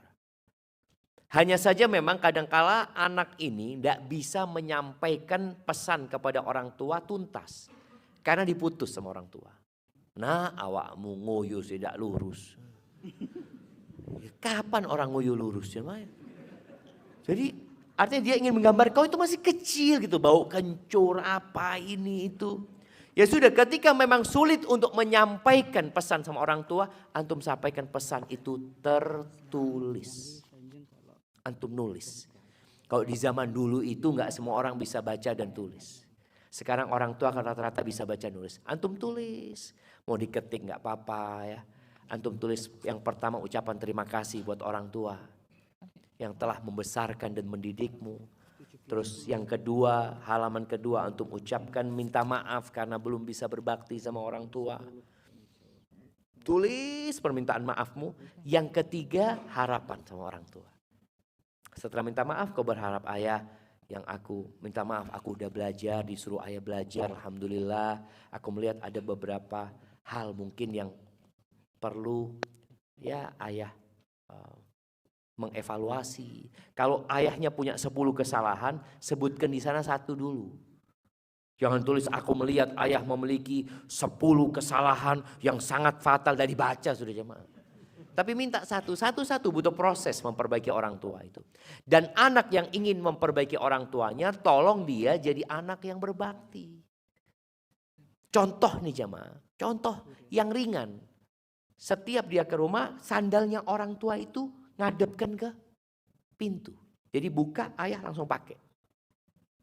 Jadi ketika antum jalan sama orang tua, antum ambilkan sandalnya orang tua ke masjid umpamanya. Antum pegangin orang tua datang, antum pegang tangan sandalnya orang tua taruh. Ya. Supaya orang tua lihat, anakku ini setelah belajar agama jadi lebih berbakti. Bukan malah suka memaki, enggak. Kemudian doa. Karena hati orang tua juga di tangan Allah. Kita tahu Nabi Ibrahim sudah berusaha semaksimal mungkin tapi bapaknya enggak nerima. Nabi Nuh dapat ujian anaknya. Ya juga enggak dapat hidayah karena memang memberikan hidayah Allah Azza wa Jalla. Maka berusaha dan terus berdoa memohon kepada Allah Azza wa Jalla. Hadza wallahu a'lam bissawab.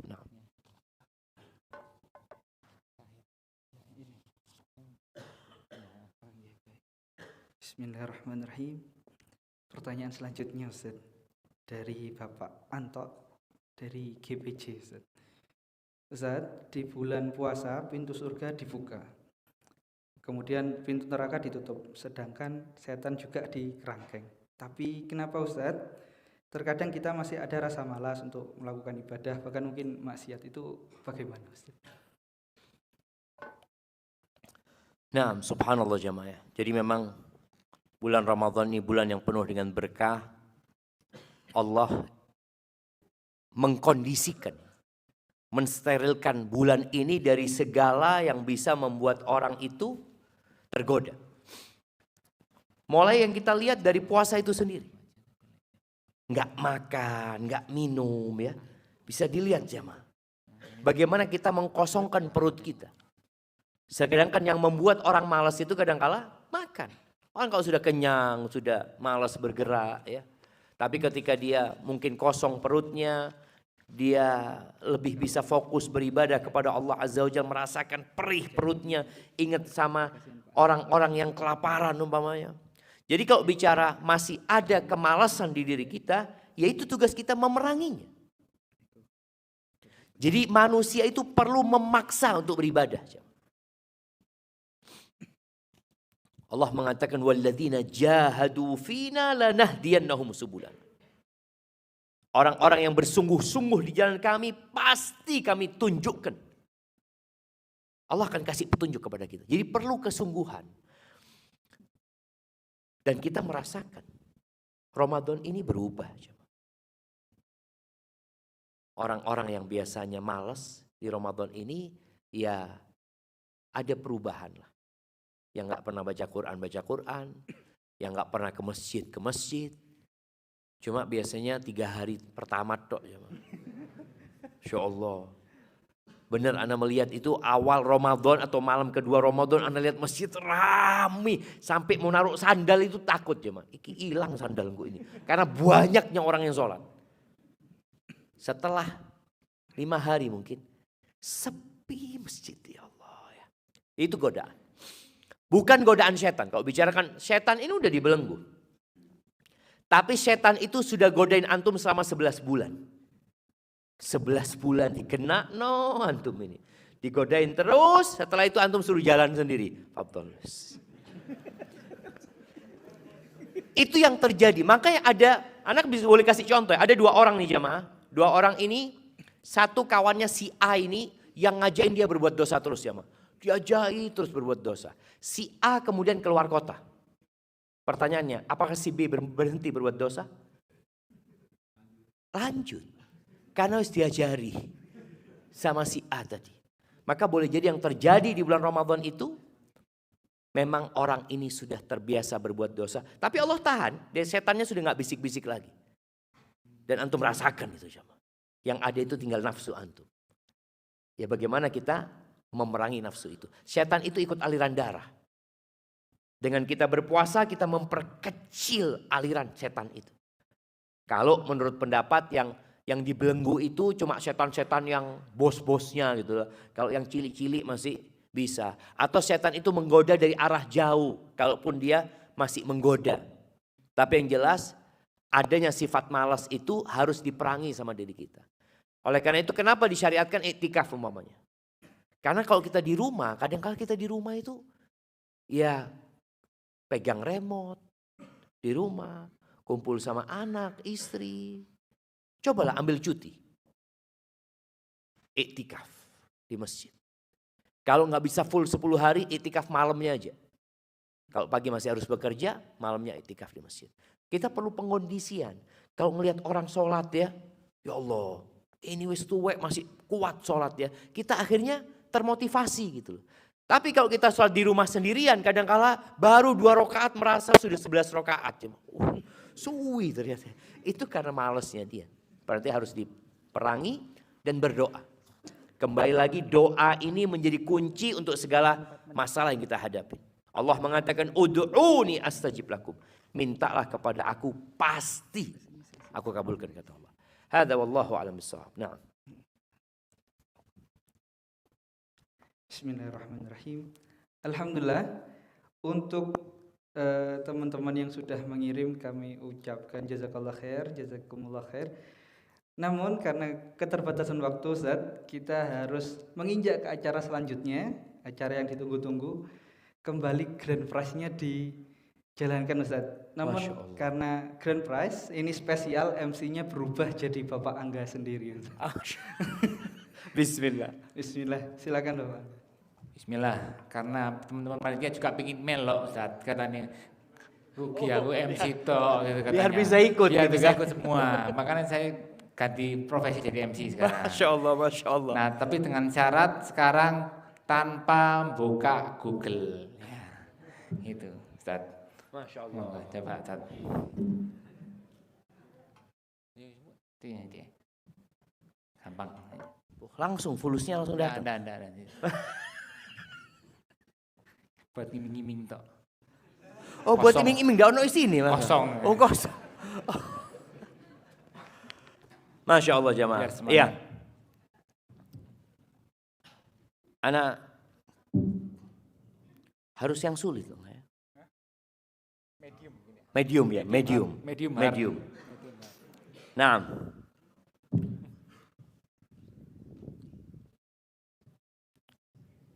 Tadi kita membahas bahwa Nabi SAW sekali dulu istighfar 100 kali. Apa yang beliau baca istighfarnya? Ini sudah tosa belum? Tosa. Nah.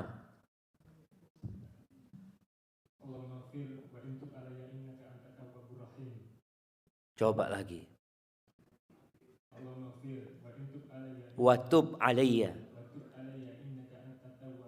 Masya Allah. Ada salahnya dikit, kurangi 100.000. Oke. Dikurangi ya. Barakallahu fikum. Masya Allah. Masya Allah. Makanya harus bosnya yang. Iya, Masya Allah. Barakallahu fikum. Satu lagi. Loh, tadi kan sudah. Ya ini bonus. Bonus lagi. Masya Allah. Masya Allah. Bulan puasa kita seperti angin, Ustaz. Seperti angin ya, semuanya dapat. Masya Allah. Barakallahu fikum. Taib. Nggak boleh nyontek jamaah ya. Sebutkan apa jamaah? Anak gara-gara 2 juta jadi bingung mau nanyanya itu jamaah. Masya Allah. Iya. Rasulullah sallallahu alaihi wasallam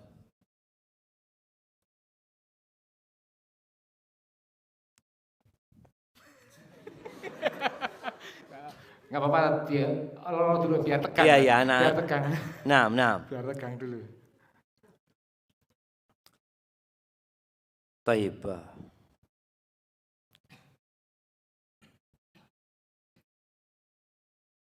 Sebutkan buat emak-emak sekarang. Ya, boleh. Emak-emak, ya. Sebutkan 9 istri Nabi tanpa nyontek. Yo.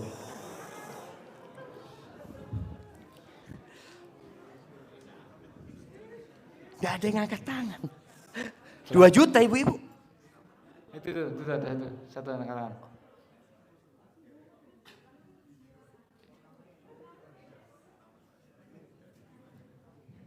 Tanpa nyontek ya, teman-temannya tolong lihat.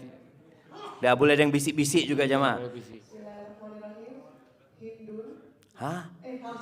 Hafsa. Kok langsung Hindun? Anda baru pertama ada istri Nabi namanya Hindun. Iya, Hafsa. Ummu Salamah. Aisyah.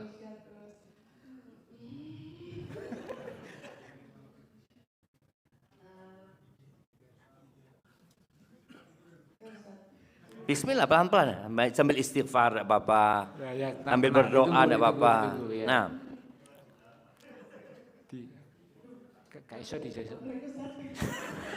Tenang, tahu, insyaallah tahu, tenang dulu. Mau minum dulu? Oh, udah. Baik. Mulai dari pertama. Hafsah, Ummu Salamah, Aisyah, Khadijah.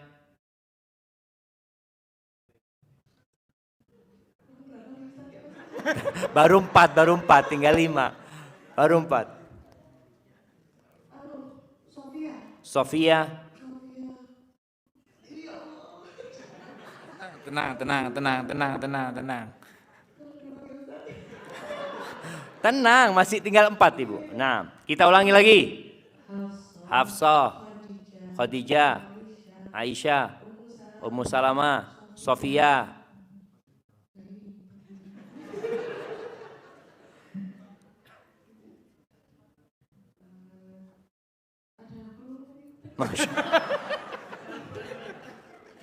Dikurangi, ya. Satu. Ya tidak apa-apa sudah dikurangi. Kasih 1 juta. Ya, boleh. Kasih 1 juta. Masya Allah. Sekarang yang laki. Sebutkan 10 sahabat yang dijamin masuk surga. 10, tidak bisa kurang sudah. 10 sahabat yang dijamin masuk surga. Nah, ini angkat tangan. Iya.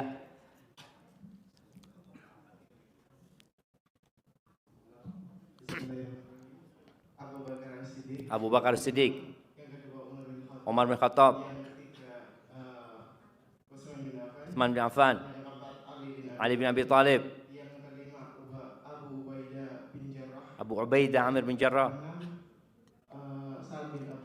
Sa'ad bin Abi Waqqas.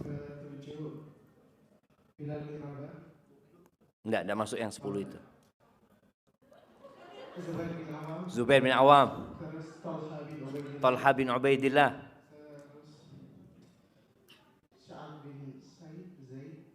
Sa'id bin Zaid.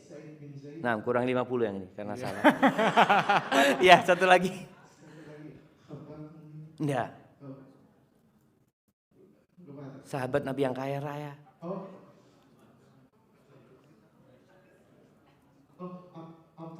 Abdurrahman bin Auf. Berarti bagi 2 itu. Bagi 2. Masya Allah, barakallahu fikum. Nah, 1 juta, 1 juta sana. Oke. Ya, nanti saja ya baginya. Nanti gak jadi sekarang ya? Gak jadi sekarang. Ya, nanti gampang baginya. Ini masih ada sisa waktu. Ini gimana? Dari pertanyaan balik ke pertanyaan lagi atau wis? Nah, ada pertanyaan lagi nggak apa-apa? Pertanyaan lagi nggak apa-apa? Iya, bismillah, masih belum. Bismillah. Ya. Nah, balik ke pertanyaan lagi. Ya. Bismillahirrahmanirrahim. Kami lanjutkan untuk pertanyaannya, Ustaz. Apa yang kita lakukan jika dalam bekerja, Ustaz? Hati kita disakiti oleh klien hingga sulit memaafkan, Ustaz. Masya Allah, Masya Allah. Nah, nggak disebutkan siapa yang tanya itu, enggak? Sengaja tidak saya sebutkan, Ustaz. Oh, Masya Allah, Masya Allah. Iya, ahibati fillah, bicara sakit hati. Sakit hati ini termasuk yang mengurangi kebahagiaan kita. Oleh karena itu, Allah memerintahkan kepada kita untuk memaafkan. Abu Bakar As-Siddiq itu pernah disakiti sama sepupunya sendiri. Padahal sepupunya ini miskin, Abu Bakar suka ngasih santunan, dan bentuk menyakiti hatinya gak ketulungan. Namanya Mistah. Mistah itu ikut menuduh putrinya Abu Bakar, Aisyah, berzina. Bayangin, istrinya Nabi dituduh berzina, disebarkan kemana-mana, padahal masuk keponakannya sendiri. Sakit Abu Bakar hatinya. Akhirnya Abu Bakar bersumpah tidak akan memberikan santunan kepada Mistah. Nggak ada maaf buat Mistah. Sakit. Akhirnya Allah tegur. Allah katakan falyafu wal yasfahu. Hendaklah mereka memaafkan dan tidak memberikan hukuman sudah kepada orang itu. Allah mengatakan ala tuhibbuna ayyaghfirallah lakum. Apakah kalian enggak mau diampuni dosanya sama Allah? Setelah turun ayat itu Abu Bakar mengatakan bala ya Allah, iya aku kepingin diampuni dosanya. Akhirnya sadar kalau kita pun punya banyak kesalahan. Abu Bakar menebus sumpahnya, lalu dia bersumpah lagi untuk tidak mencabut nafkah yang dia berikan kepada Mistah. Jadi kalau bicara antum sakit hati, yang pertama sakit hati itu tidak akan mengangkat derajat antum, yang ada hanya akan membuat antum sesek dadanya. Maka usahakan memaafkan dan minta pahalanya di sisi Allah Azza wa Jalla. Lalu kita tahu diri, kita pun sering punya salah sama Allah. Bahkan dalam sehari berulang kali kita punya salah sama Allah Subhanahu wa taala. Mudah-mudahan dengan cara seperti itu kita bisa menerima kesalahan orang itu. Dan di malam-malam Lailatul Qadar doanya apa? Allahumma innaka afuwun tuhibbul afwa fa'fu anni. Ya Allah, sesungguhnya Engkau itu Maha Pemaaf. Engkau cinta dengan maaf. Maafkan aku ya Allah. Masa setelah baca doa itu kita nggak mau memaafkan orang lain? Kan malu kita jemaah. Maka mudah-mudahan cara seperti itu kita bisa menerima dan minta pahala di sisi Allah Azza wa Jalla. Hada wallahu a'lam bissawab. Bismillahirrahmanirrahim. Pertanyaan selanjutnya, Ustaz, dari Pak Maulana, SD Unggulan Permata Jingga. Pertanyaannya adalah, bagaimana membedakan sebuah kebenaran yang itu bukan tipu daya iblis dalam perihal mengambil keputusan sehari-hari, Ustaz? Masya Allah jemaah. Nabi Muhammad SAW itu beliau menjadi pemimpin umat Islam. Tapi Allah mengatakan kepada Nabi, ini Masya Allah ada hubungannya dengan pertanyaan yang sebelumnya, maaf ya. Allah itu mengatakan kepada Nabi SAW, Fabima rahmatin minallahi lintalahum. Ini buat para pemimpin, buat para atasan ya. Hendaklah mereka punya sifat lembut ya. Allah mengatakan atas dasar rahmat Allah kepadamu, engkau dapat lembut kepada mereka. Walau kunta faddan ghalidhal qalbi lan faddu min haulik. Apabila engkau kasar, keras hatinya, ditinggal sama orang-orang itu. Terus apa kata Allah? Fa'fu anhum, maafkan mereka. Maafkan mereka. Ini Nabi disuruh memaafkan orang-orang yang nyakitin Nabi SAW. Fa'fu anhum. Yang kedua, wastaghfir lahum. Bukan hanya memaafkan, tapi engkau berdoa, minta agar Allah mengampuni dosa mereka. Sampai seperti itu jemaah. Jadi bukan sekedar maaf, tapi mendoakan, ya Allah mudah-mudahan fulan diampuni ya Allah dosanya. Kemudian yang ketiga, wasyawirhum fil amri. Ini ketika mau ambil keputusan, ajak mereka musyawarah. Maka Nabi SAW subhanallah, beliau padahal dapat wahyu dari Allah, tapi tetap beliau bermusyawarah. Dengan perkara-perkara yang memang keputusan yang hendak diambil berkaitan dengan maslahat umum, beliau musyawarah. Mau perang Badar musyawarah, perang Uhud musyawarah, berbagai macam hal beliau, perang Khandaq beliau bermusyawarah. Jadi tatkala kita mau ambil keputusan, tadi kalau takut kita apakah ini bisikan setan, ya kita pertama minta petunjuk sama Allah Azza wa Jalla. Kemudian kita bermusyawarah. Kalau ternyata keputusannya ini Ustaz kayaknya berat buat ana, istikharah. Minta pilihan sama Allah SWT, kemudian ambil keputusan tersebut. Insya Allah orang yang beristikharah tidak akan pernah menyesal, dan orang yang bermusyawarah juga tidak akan menyesal. Jadi ketika ambil keputusan dan sudah diambil, serahkan sama Allah. Jangan pernah mengatakan, oh ini karena ana, karena pikiran ana, jangan. Fa idza azamta fatawakkal 'ala Allah. Kalau engkau punya tekad sudah tadi ambil keputusan, serahkan sama Allah. Allah cinta kepada orang-orang yang bertawakal kepadanya. Hadza wallahu a'lam bissawab. Insyaallah. Menuju sholat maghrib masih 10 menit lagi Ustaz. Kita lanjut pertanyaan Ustaz. Masya Allah. Siap. Alhamdulillah. Terakhir, nggih. Kemudian doa dan kesimpulan. Pertanyaan terakhir Ustaz, ini tentang tetangga Ustaz. Izin bertanya Ustaz, tentang tetangga lingkungan rumah saya yang terkadang terbawa emosi sehingga marah-marah ke keluarganya sendiri dan marah-marahnya sampai keluar rumah. Apa yang harus kita lakukan sebagai tetangganya beliaunya itu? Masya Allah. Jadi dia marah di rumah tapi tetangga dengar gitu. Mungkin temboknya kurang tebal. Iya, pertanyaan ini sangat bagus sekali ya, menunjukkan kepedulian kita sesama tetangga. Walaupun di masa sekarang ini hak-hak tetangga itu mulai dilupakan. Yang pertama harus kita lakukan, kita menjalin hubungan baik dengan tetangga. Sebelum ngasih nasihat tetangga. Punya rizki, antum kirim makanan ke tetangga, Ramadan ini kasih berbuka ke tetangga. Berusaha kita untuk baik sama tetangga kita. Karena Nabi SAW pernah mengatakan, Ma zala Jibril yusini bil jar hatta dhanantu annahu sayuwarrithu. Jibril itu terus memberikan wasiat kepada aku agar berbuat baik kepada tetangga. Sampai aku mengira tetangga itu bisa dapat warisan. Dari diperintahkan berbuat baik kepada tetangga. Setelah kita menjalin hubungan baik dengan tetangga, disinilah kita perlu ngobrol sama mereka. Bukan sama yang marah-marah. Karena boleh jadi ada yang memicu kemarahan tetangga tersebut. Mama kita ngomong kalau yang marah itu suaminya, kita ngomong sama istrinya untuk sabar ya, sama suaminya. Dan para istri ini sebenarnya memiliki senjata yang bisa membuat suaminya nggak marah. Cuma kadangkala kalau suaminya marah, istri ikut marah. Yang menyebabkan marah itu sampai kedengar ke rumah tetangga biasanya ada yang bantah jemaah. Jadi kalau mau dimarahin diem, selesai. Maka ini juga pelajaran buat suami istri ya. Buat anak sama bapaknya juga, anak sama ibunya. Kalau satu marah, lawannya diem. Karena orang yang marah itu nggak bisa dikasih nasihat. Ustaz, ana nggak salah. Ini urusannya bukan salah dan benar. Tapi urusannya bagaimana kemarahan itu hilang. Karena ketika ada marah, setan hadir. Dan biasanya orang-orang yang sampai membunuh, apa penyebabnya? Marah. Ana baca berita ya, seorang anak bunuh bapaknya sendiri jamaah. Ya Allah. Ya. Anak bunuh bapak sendiri. Suami bunuh istrinya, istri bunuh suaminya. Apa penyebab itu semua? Emosi.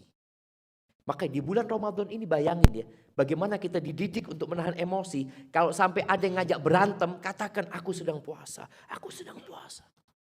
Itu untuk menahan diri. Maka bagaimana antum sebagai tetangga nanti ngobrol sama tetangganya. Kalau mamanya tadi suaminya marah, yang lain usahakan diam. Dan nanti kalau sudah ngobrol sama, kalau bisa dekat sama tetangga yang suka marah itu bagaimana sharing sama dia. Ada nasihat Nabi SAW, la taghdab walakal jannah, jangan marah, kau akan masuk surga. Insya Allah kalau kita sudah ada kedekatan, baru bisa kita kasih nasihat kepada tetangga kita. Hadza wallahu a'lam bishawab. Nah.